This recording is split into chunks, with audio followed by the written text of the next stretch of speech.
Stéphane, vous êtes aujourd'hui le président du groupe Tactis, un cabinet de conseil spécialisé dans le montage et l'investissement dans les grands projets d'infrastructures de télécommunications ouverts et partagés. Mais vous avez aussi une deuxième casquette puisque vous êtes le responsable international du comité stratégique de cette filière infrastructure numérique dont Marianne parlait. Et Stéphane, vous avez également, comme tout le monde autour de la table, une large expérience sur le continent africain. Est-ce que, quelque part, toutes ces interventions, que ce soit celle de Monsieur le Ministre, celle de Benoît Denis de la BEI ou d'Orange avec Marianne sur ce projet FASEP, en quoi ça vous interpelle par rapport justement à cette capacité à développer ces grands projets d'infrastructure dans un pays comme la Mauritanie ? Bonjour et merci Selima pour cette introduction. Je remercie Monsieur le Ministre et puis Mohamed Lamine pour nous avoir associés à cette table ronde et puis également Marianne de nous avoir embarqués dans ce beau projet dont nous avons commencé à parler. Alors Tactis a la chance de travailler déjà depuis quelques temps avec la Mauritanie dans le cadre de certains de nos on va dire, certaines de nos prestations de suivi de contrôle. Et donc, on a le plaisir déjà d'avoir ce contact terrain qui est effectivement un point très important pour nous. Tout à l'heure, Benoît Denis parlait de la qualité de la relation des projets autour des hommes et des femmes qui la constituent. Et je pense que ça, c'est très important pour nous. Et ça, c'est aussi une des dimensions qui nous plaît beaucoup dans ce pays. Et donc, Monsieur le Ministre, tout à l'heure, a bien rappelé la position géostratégique du pays. Et je pense que ça, c'est un des atouts clés. C'est un pays avec un peu plus de 4 millions d'habitants, très étendu, donc il y a beaucoup de défis à relever. On est passé d'une culture pastorale à moins de, aujourd'hui, peut-être 1,5% de la population est encore nomade, donc on voit qu'il y a eu une très très grosse transformation sur les 30-40 dernières années. C'est un pays qui est vraiment passé on va dire, du nomadisme à de la sédentarité. Et on a une capitale qui a explosé en termes démographiques, puisque plus d'1 million d'habitants aujourd'hui à Nouakchott. Donc c'est des défis multiples, avec cet aménagement du territoire, qui est un immense territoire, avec des frontières et des interactions avec les pays voisins qui sont clés. Et donc, ce que je voudrais dire déjà en guise d'introduction au titre de la filière Appui de Tactis, c'est que nous avons la chance en France et en Europe d'avoir contribué, en tout cas moi pour Tactis depuis plus de 30 ans, au développement du secteur des télécommunications. Et la filière que je représente aussi ici a été créée maintenant il y a 2 ans avec une impulsion du ministère qui nous accueille aujourd'hui, ministère de l'économie, des finances et puis de l'industrie. Et donc aujourd'hui, cette filière représente plus de 13 000 entreprises, plus de 150 000 salariés qui ont été notamment fortement impulsés par le plan France Très Haut Débit qui a créé plus de 30 000 emplois. Il faut le savoir. Donc en fait, on a un vrai savoir-faire technique. Marianne parlait de qualité, je pense que ça c'est important. Mais il faut rester modeste. Nous ne sommes pas là pour, on va dire, aller exporter comme ça nos savoir-faire. C'est pas ça la seule ambition de la filière, c'est de travailler aussi en étroite relation pour pouvoir, peut-être de façon singulière, travailler sur le développement de compétences locales. Et ça, c'est très important pour nous de travailler sur cette coopération étroite avec les pays. Et ça, la filière souhaite vraiment renforcer cette coopération avec nos amis, notamment africains. Et l'Afrique est face à un défi énorme.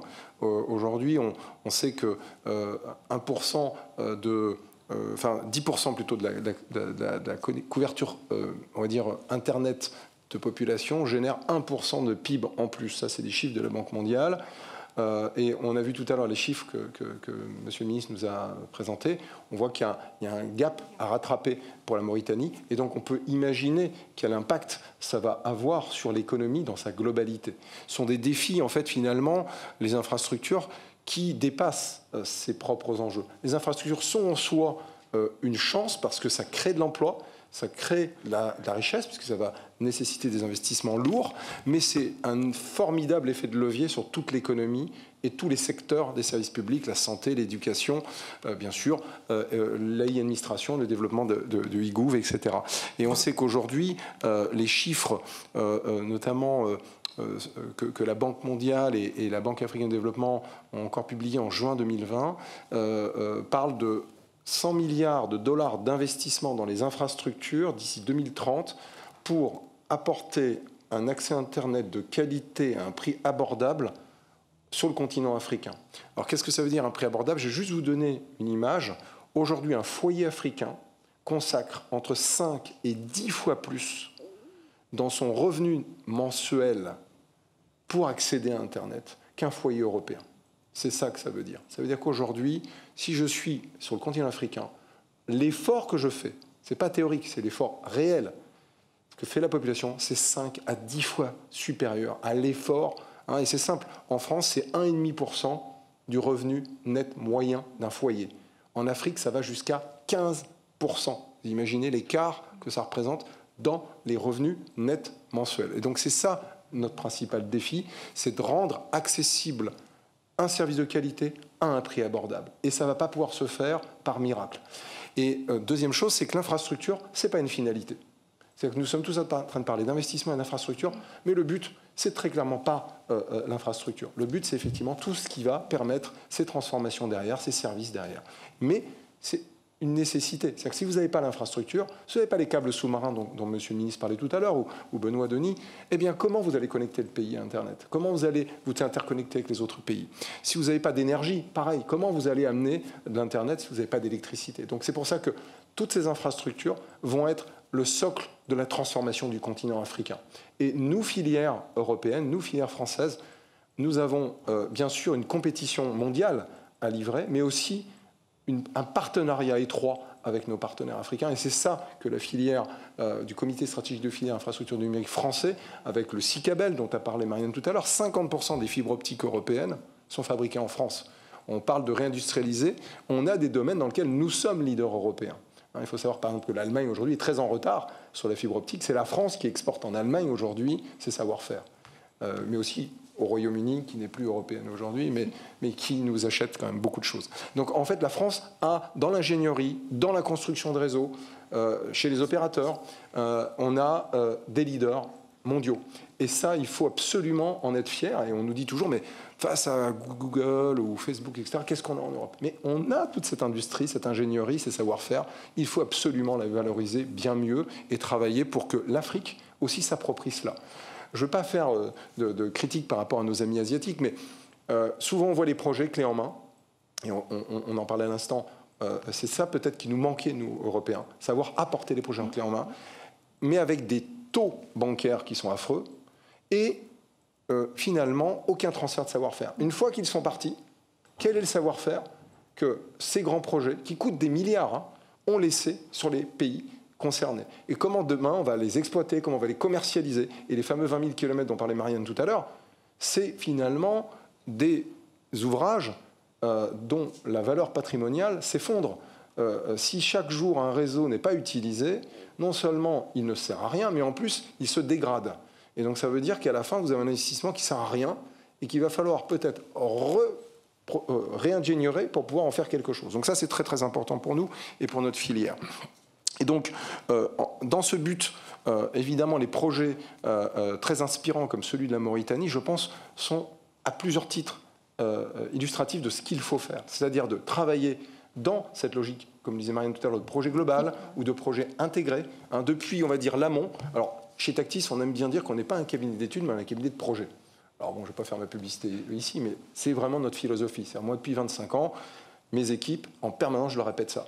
Nous ne sommes pas là pour faire des études, nous sommes là pour faire des projets.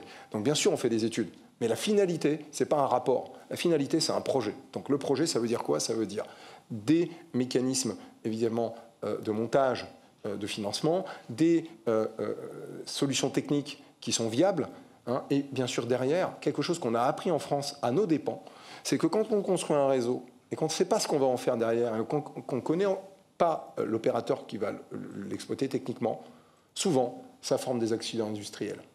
Donc c'est très important d'avoir une offre intégrée pour justement éviter ces accidents industriels et éviter ces 20 000 km de réseau qui ne servent à rien dans des tas de pays.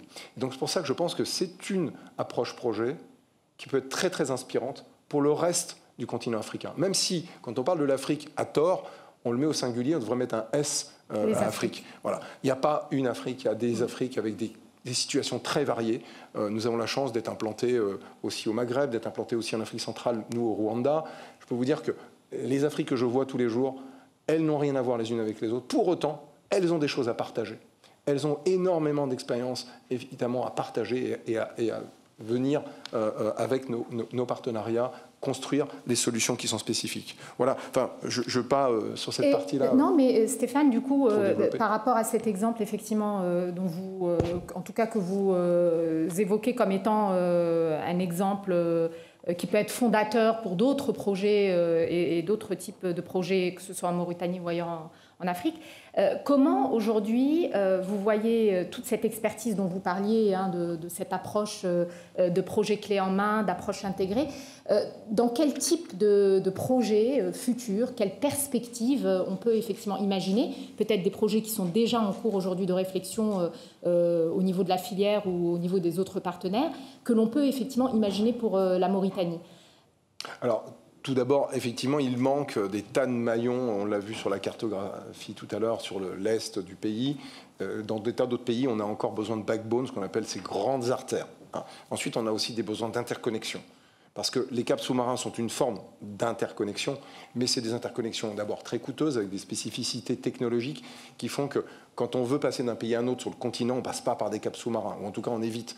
Et puis par ailleurs, Benoît Denis l'a dit tout à l'heure, on doit sécuriser. Donc en fait, ce maillage, comme on le connaît sur tous les autres continents, il n'y a aucune raison, je n'arrête pas de le répéter, il n'y a aucune raison que l'inspiration d'un Africain, d'une jeune Africaine soit différente d'un jeune Américain, d'un jeune Européen, d'un jeune Asiatique. Donc ça veut dire que les solutions qu'on va bâtir derrière, de toute façon, elles finiront par se développer de la même manière. Donc il faut avoir un maillage du continent africain. Et ça, c'est une clé. Donc l'aspect connectivité. L'aspect connectivité est une clé.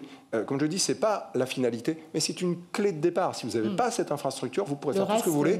Si vous êtes 15 fois, enfin, je l'ai dit tout à l'heure, 10 fois plus cher qu'en Europe, comment vous allez convaincre des agriculteurs à utiliser des outils dont ils pourraient avoir fort besoin, mais qui sont soit pas dans leur village, donc ils n'ont pas la couverture, ou qui, par ailleurs, vont avoir des coûts d'accès à un service qui, finalement, les brident.